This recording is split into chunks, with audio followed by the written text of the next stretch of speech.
Halo, assalamualaikum. Berjumpa kembali di channel Siwar TV. Prabowo marah-marah paksa penunjukan dirut PT PAL. Ditulis oleh Alifur Rahman. Diamnya Prabowo bagi saya menarik, karena orang yang selama ini begitu aktif menyampaikan pendapat di media, baik kritik maupun sekedar nyinyiran, setelah menjadi menteri mendadak diam. Tidak sekalipun Prabowo mengomentari atau menjawab isu-isu yang terjadi di Indonesia, sekalipun itu sangat bersinggungan langsung dengan kementeriannya. Contohnya ketika terjadi ledakan di Makassar atau penyerangan di Mabes Polri, Prabowo diam 1000 bahasa. Padahal sebagai Menteri Pertahanan, isu-isu terorisme mestinya menjadi urusan Prabowo. Bahkan kemarin ada kapal selam milik Indonesia yang hilang kontak.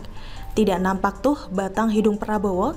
Bagi saya ini janggal. Sebagai pejabat publik, jelas Prabowo punya tanggung jawab pada masyarakat terkait apa yang terjadi di Indonesia. Di saat orang-orang mulai terbuka dan terhubung dengan sosial media, kenapa jadi nampak sulit sekali bagi Prabowo untuk menyampaikan penjelasan? Hari ini saya mendapat informasi terkait Prabowo, entah itu ada hubungannya atau tidak dengan sikap diamnya selama ini. Tapi dari pandangan saya, ini sangat berkaitan. Jadi saya sempat protes ke beberapa grup relawan terkait penunjukan Dewan Direksi PT PAL. Perusahaan BUMN bergerak di bidang industri galangan kapal. Ada 3 direktur yang baru dilantik. Mereka adalah Iqbal Fikri, Kaharudin Jenot, dan Kuncoro Pinardi. Saya protes karena Kuncoro Pinardi setahu saya adalah caleg PKS daerah pemilihan Jawa Tengah. Ini kenapa malah jadi dirut BUMN? Bukankah kita tahu bahwa PKS adalah partai yang pro terhadap ormas terlarang FPI? Bukankah PKS juga adalah partai yang kadernya banyak membela teroris atas nama hak asasi manusia, termasuk mendukung pemulangan ex-ISIS ke Indonesia, lalu dengan bodohnya membandingkan dengan warga negara Indonesia di Wuhan yang terjebak virus beberapa waktu lalu? Saya sebagai relawan mungkin bukan siapa-siapa, gak terlalu banyak memberikan dampak terhadap kemenangan Jokowi, amin. Tapi ya gak gini juga lah caranya, malah menempatkan orang-orang perusak NKRI di jabatan strategis BUMN. Kalaupun gak ada sama sekali dari kalangan relawan yang bisa ditempatkan di posisi tersebut, kan masih banyak orang lain yang profesional dan tidak punya sikap politik memberontak pemerintah. Katanya kita berjuang untuk merah putih tanpa pamrih, kok hasilnya malah merangkul orang-orang pro-radikal masuk BUMN untuk mengumpulkan logistik politik? Ini apa-apaan? Gara-gara saya protes cukup keras, tiba-tiba salah seorang relawan menenangkan saya lewat japri WA. Sabar, sabar katanya.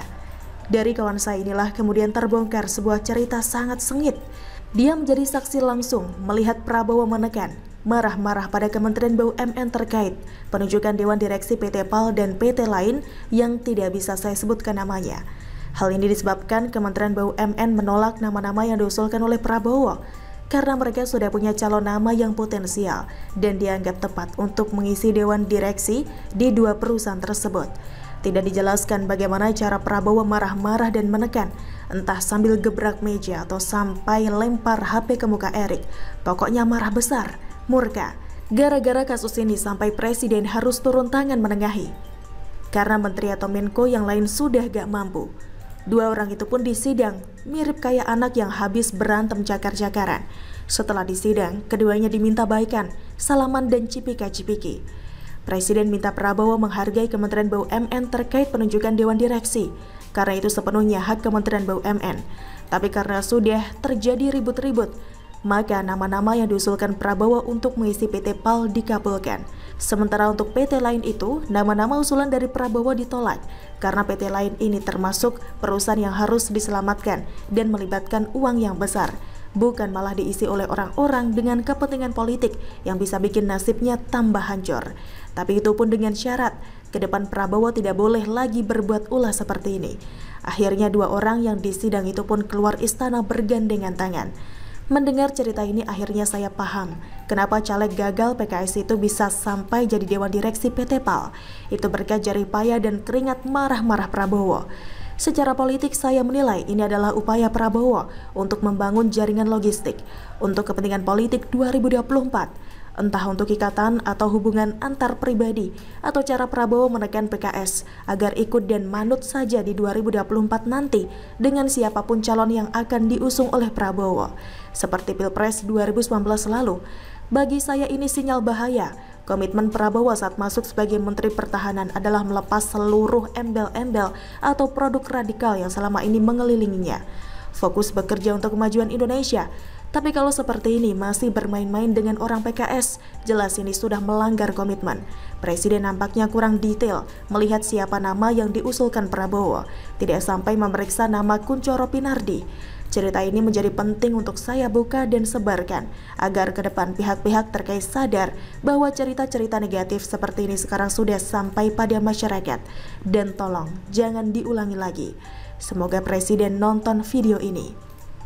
Bagaimana menurut Anda? Silahkan tulis komen Anda di kolom komentar. Jangan lupa untuk like, subscribe, dan share. Siwar TV pamit, sampai jumpa. Wassalamualaikum warahmatullahi wabarakatuh.